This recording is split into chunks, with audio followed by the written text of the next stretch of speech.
कोई broker dealer नहीं चाहिए जो हमें आपस में बिठाए। हमें सर उठाकर चलने की इजाज़त क्यों नहीं दी जा रही? परवेज़ मुशर्रफ ने नवाज शरीफ को बाहर भेजा। एक और साबिक वज़ीर आज़म पर वज़ीराबाद में हमला किया गया। बताया जाए कि एक मकबूल लीडर को अडयाला जेल में गवानता नामोबे जेल बनाकर क्यों कैद कर दिया गया।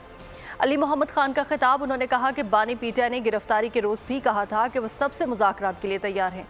सवाल ये है कि किन निकात पर मुज़ाकरात किए जाएंगे।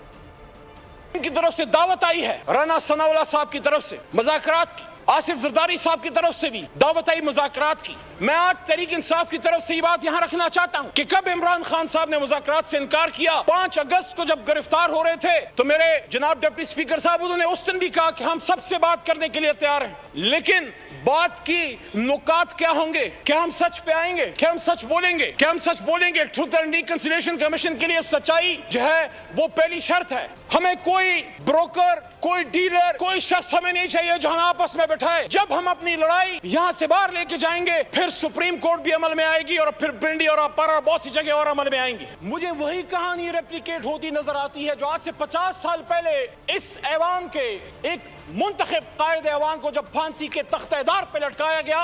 पाकिस्तान तो नहीं बदला। उस कुर्सी पे जो आदमी बैठा होता था वो चाहे आप उसको पसंद ना करें, आपको पसंद ना आए, लेकिन कायदे ऐवान तो था। उसको इसी पाकिस्तान में वजीराबाद में गोलियां मारी गई। 4 गोलियां खा के वो बैठा है अडयाला जेल में। क्या अडयाला गुंटानामो वे है जनाब स्पीकर साहब? आज भी हम अपने लीडर से नहीं मिल सकते।